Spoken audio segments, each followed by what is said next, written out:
Guys finally பார்த்தீங்கன்னா நம்ம car வாங்க வந்துட்டோம். கார் புக் பண்ணியிருந்த கார் வந்துருச்சு. இப்போ ஃபேமிலியாக தான் வந்திருக்கோம். ஓகேவா, இங்கே பின்னாடி கடவுள் பக்தி பெரிய நம்பிக்கை இருக்க கொண்ட எங்கள் அம்மா கடவுளோட சாங்ஸ் கேட்டுட்டு இருக்காங்க கார் நல்லபடியாக வரணும்னு. அவங்க எங்கள் அம்மம்மா. இந்த குட்டி எங்கள் மாமா பொண்ணு. இவங்க தான் எங்கள் அம்மா. வாழ்க்கையில் எதுக்கும் நிற்க மாட்டாங்க எல்லோரும். ஆனால் புது ஒரு முயற்சி எடுத்து சொந்த காலில் ஒன்று பண்ணுறன்றப்போ பெரிய தலைக்கட்டெல்லாம் நிற்கிது. ஒருத்தன் வந்திருந்தான், என் தம்பி எங்கள் அண்ணாவை கூப்பிட போயிருக்கான். ஸோ அவன் வந்ததுக்கப்புறம் நான் காட்டுறேன். இப்போ போய் நம்ம காரை பார்க்கலாமா? கார் பார்க்குறதுக்கு முன்னாடி ஒரு விஷயம் இம்பார்ட்டன்ட். ஆமாம், இது சொல்லி தான் ஆகணும். எங்கள் அம்மா எப்பயும் எங்கள் ரெண்டு பேரையும் என்னையும் தம்பியும் ஒரே செட்டாக போட்டுக்க சொல்லுவாங்க. ஆனால் போட்டுக்க மாட்டோம். இன்றைக்கி தெரிஞ்சோ தெரியாமலும் அவனும் பிளாக்ல வந்திருக்கான், நானும் பிளாக் வந்திருக்கோம். அதுவே பெரிய அதிசயமாக இருக்குது. ஆனால் இவங்க தான் என் அண்ணன், என் தம்பி. இதுதான் கைஸ் நம்ம வண்டியோட நேம் எஸ்பிரஸோ.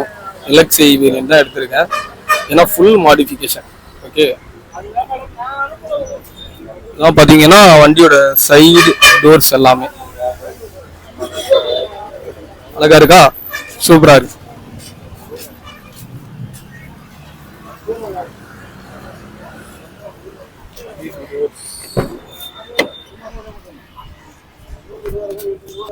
கைஸ் பின்னாடி பார்த்தீங்கன்னா தாராளமாக 3 பேர் உட்காரலாம். இந்த வண்டி டாப் வேரியன்ட் வாங்கியிருந்தாலுமே பவர் விண்டோ 2 தான் வந்திருக்கும். ஆடி சிஸ்டம் ரொம்ப ஒஸ்ட்டாக இருக்குது. நான் பார்த்துருக்கேன் நிறைய வண்டியில் எக்ஸ்பிரஸோவில். அண்ட் வீல் கப் வரும், சைடு வைசர் வரும், அவ்வளோதான். ஸோ இதெல்லாமே நான் ஆஃப்டர் மார்க்கெட்டில் ஃபிட் பண்ணாலே சீப் அண்ட் பெஸ்ட்டாக கம்மியாக தான் கிடைக்குது. ஸோ அதனால் இந்த வண்டி வாங்கியிருக்கேன். எனக்கு பிடிச்ச மாதிரி இன்டீரியர்லேருந்து எக்ஸ்டீரியர் எல்லாமே, ஆடியோ சிஸ்டமில் பவர் விண்டோவில் இருந்து எல்லாமே எனக்கு பிடிச்சதாக மட்டுமே தான் இருக்கணும். ஸோ அதனால தான் நான் எல்எக்ஸி வாங்கியிருக்கேன். இந்த வண்டி வரும்போது நான் பல டைம் யோசிச்சிருக்கேன். என்னென்னா இப்போ டாப் வேரியண்ட்டில் பார்த்தீங்கன்னா ஃப்ரண்ட் பம்பருக்கும் பேக் பம்பருக்கும் ரெட் கலர் தான் வரும். ஆனால் இதில் பிளாக் வரும். பிளாக் வரும். ரொம்ப நான் யோசிச்சுக்கிட்டே இருந்தேன் நல்லா இருக்காதுன்னு. பட் ஸ்டில் செம்ம சூப்பராக இருக்குங்க. எனக்கு ஏன்னா அந்த பம்பரில் நான் ஸ்டிக்கரிங் பண்ணணும், பெயிண்டிங் பண்ணணும் அப்போலாம் நினச்சிட்டு இருக்கும்போது, வேணாம் நீ இதே வச்சிரு, இதுதான் உனக்கு செம்ம சூட்டாக இருக்கும் அப்படின்னு இந்த வண்டி எனக்கு சொன்னிச்சு. So most favourite in my life in this car. நான் எவ்வளோ கார் வாங்கினாலும் இதுதான் என்னோடய ஃபர்ஸ்ட் லவ்.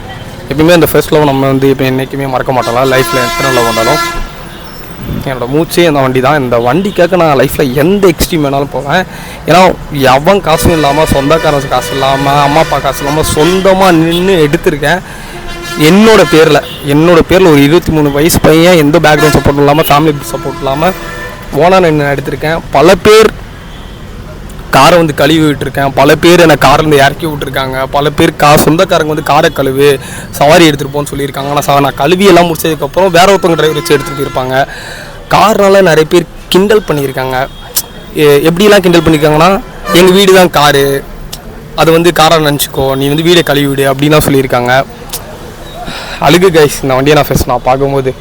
ஸோ இதெல்லாம் விடுங்க, இதெல்லாம் எமோஷனல். நான் விடுங்க, எல்லாருக்குமே ஒரு கஷ்டம் இருக்குல்ல.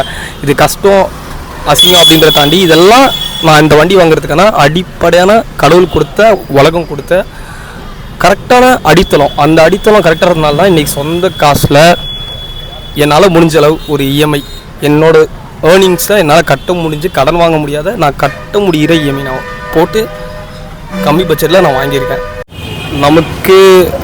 நம்ம கீழே விழும்போது, லைஃப் அடிப்படி கீழே விழும்போது, நம்ம ஜெயிக்கும் போது நம்ம கூட இருக்கவங்களோட தோற்று போகும்போது, நம்ம லைஃப்பில் எழுச்சிருக்கும் போது தனியாக எனக்கு தவிப்போல, யாருன்னா தூக்கி விட மாட்டாங்கண்ணே.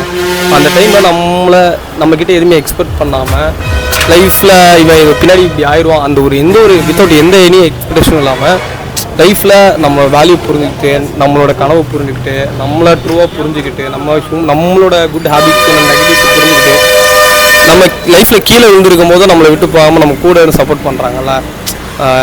எல்லாருமே என்னை தம்பி மாதின்னு சொல்லுவாங்க. ஆனால் நான் சொல்கிறேங்க தம்பி தான். ஸோ நான் அவனை தம்பி மாதிலாம் இல்லை, தம்பியாக தான் பார்த்துட்ருக்கேன். ஸோ இதெல்லாம் நான் வெளில சொன்னதில்லை. ஸோ நிறைய இடத்துல எனக்கு பக்கபலமாக இருந்தது அவன் தான்.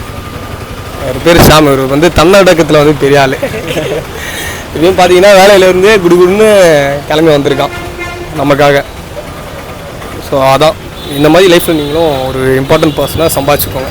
அப்போது ஆட்டோமேட்டிக்காக உங்கள் சக்ஸஸ் உங்கள் லைஃப்பில் தேடி வரும். ஓகேவா, நாங்கள் கார் அடுத்து எடுத்துகிட்டு நாங்கள் இந்த வீடியோவை க்ளோஸ் பண்ணிக்கிறோம்.